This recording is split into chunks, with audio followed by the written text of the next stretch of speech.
2022 సంవత్సరంలో గ్రహణాలు విచిత్రంగా వస్తున్నాయి. అంటే ఒక గ్రహణం వచ్చిన 15 రోజులకే మళ్ళీ ఇంకో గ్రహణం రావడం ఆశ్చర్యకరం.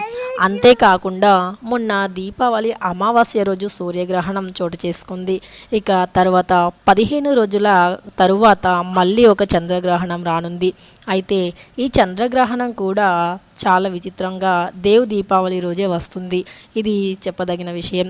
ఇక దీపావళి నవంబర్ 8వ డేట్న రానుంది. కాబట్టి ఈ గ్రహణాలతో అసలు గ్రహణం అంటేనే మనకు భయంకరమైనది. ఎందుకు అంటే అన్నీ కలిసి రావు కాబట్టి, అందరికీ కలిసి రావు కాబట్టి గ్రహణానికి మనం చాలా భయపడుతూ ఉంటాము. చాలామంది పీపుల్స్ ఇంకా ఎక్కువ భయపడుతూ ఉంటారు. గ్రహణం అంటే అనేక రకాలుగా నియమాలు పాటిస్తూ ఉంటారు. ఎందుకంటే గ్రహణ దోషాలు వారి కుటుంబం పైన పడవద్దని.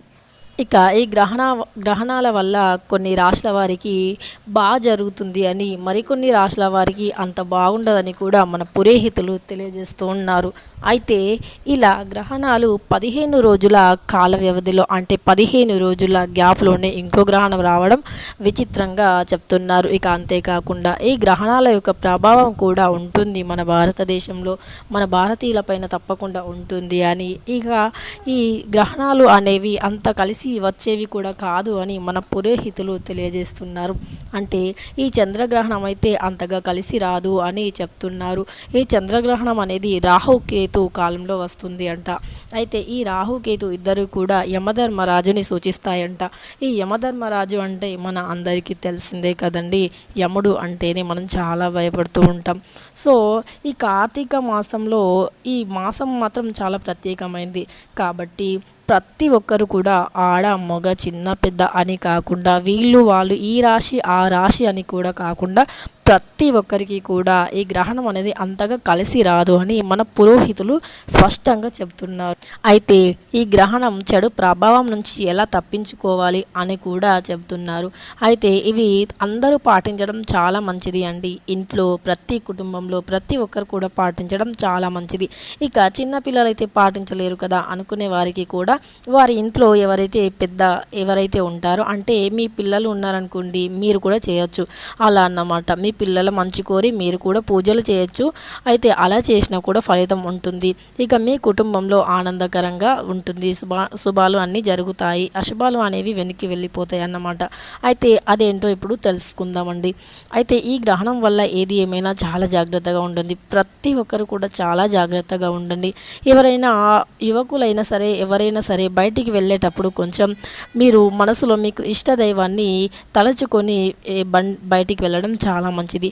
ఇక ఇది కార్తీక మాసం, శివుడికి అతి ప్రీతికరమైన మాసం, ఇంకా ఆ లక్ష్మీమాతకి కూడా ఎంతో ఇష్టమైన మాసం. కాబట్టి ఈ కార్తీక మాసంలో ముఖ్యంగా శివుడిని చాలా పఠిస్తూ ఉండాలి అండి.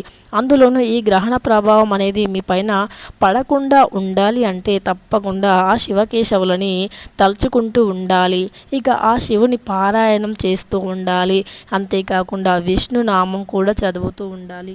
ఆ విష్ణుమూర్తి యొక్క నామస్మరణ ప్రతి నిత్యం కూడా ఈ కార్తీక మాసం మొత్తం కూడా చేస్తూ ఉండాలి. ఇక చాలామందికి చాలా రకాల డౌట్స్ అయితే వస్తూ ఉండొచ్చు. మేము నాన్ వెజ్ తిన్నాం అంటే ఈ మాసం మొత్తం నాన్ వెజ్ తినద్దా, అలా చేయాలి అంటే అని అనుకుంటూ ఉండొచ్చు. కానీ అదేం లేదండి.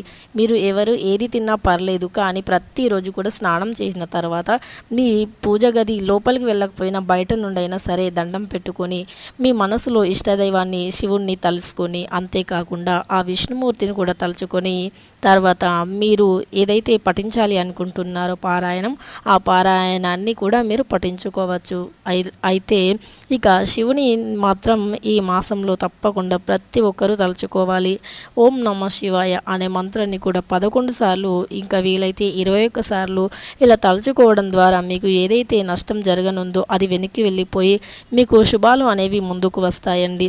తప్పకుండా ఈ గ్రహణాల ప్రభావం అనేది చాలా బ్యాడ్గా ఉంటుంది అని ప్రతి ఒక్క పురోహితులు కూడా చెప్తున్నారు. వీలైనంత మట్టుకు మీరు చాలా జాగ్రత్తగా ఉండడం మంచిది. ఇంకా మీ ఇంట్లో చిన్నపిల్లలు ఉంటే వారిని ఎట్టి పరిస్థితుల్లో కూడా ఒంటరిగా ఎక్కడికి వదలవద్దు. దయచేసి ఎట్టి పరిస్థితుల్లో కూడా ఒంటరిగా ఎక్కడికి వదలరాదు. ఇంకా పెద్దవాళ్ళు కూడా బయటికి వెళ్ళేటప్పుడు చాలా జాగ్రత్తగా వెళ్ళాలి. మీకు ఇష్టమైన దేవుణ్ణి తప్పకుండా తలుచుకొని వెళ్ళాలి. ఇంకా జరిగే ప్రమాదం నుంచి బయటపడే అవకాశం అయితే 100% ఉంటుంది. ఇక మీ ఇంట్లో చిన్నపిల్లలున్నా పెద్దవాళ్ళైనా సరే వారిని ఒంటరిగా వదిలిపెట్టి వెళ్ళడానికి అస్సలు మంచిది కాదండి. దయచేసి ఎవ్వరు కూడా మీ పిల్లల్ని ఇతరులతో, మీకు తెలిసిన వాళ్ళు, బంధువులు, స్నేహితులు ఎవరైనా సరే ఎవరితోని కూడా బయటకి పంపించకండి. ఎట్టి పరిస్థితుల్లో కూడా మీ పిల్లలని ఎవ్వరితోనూ బయటికి పంపించకండి. మీ సొంత బంధువు అయినా సరే వారితో కూడా బయటికి అస్సలు పంపించకండి. దయచేసి మళ్ళీ చెప్తున్నాను, మీ పిల్లలను చాలా జాగ్రత్తగా కాపాడుకోండి. ఎవరైనా సరే మీ పిల్లలైనా జాగ్రత్తగా కాపాడుకోండి. మీరు జాగ్రత్తగా ఉండండి. వీలైనంత మట్టుకు ఈ కార్తీక మాసం మొత్తం కూడా ఆ భగవన్ నామస్మరణ చేసుకుంటూ ఉండండి. ఇక మీకు అంతా శుభమే జరుగుతుంది. ఇక మరెన్నో ఇలాంటి వీడియోస్ కోసం అయితే మన ఛానల్ని సబ్స్క్రైబ్ చేసుకొని పక్కనే ఉన్న బెల్ ఐకాన్ని నొక్కండి. ఇలాంటి ఇంకెన్నో మంచి వీడియోస్ అన్నీ కూడా మీ ఫోన్కి ముందుగా నోటిఫికేషన్గా వస్తాయండి. Have a very nice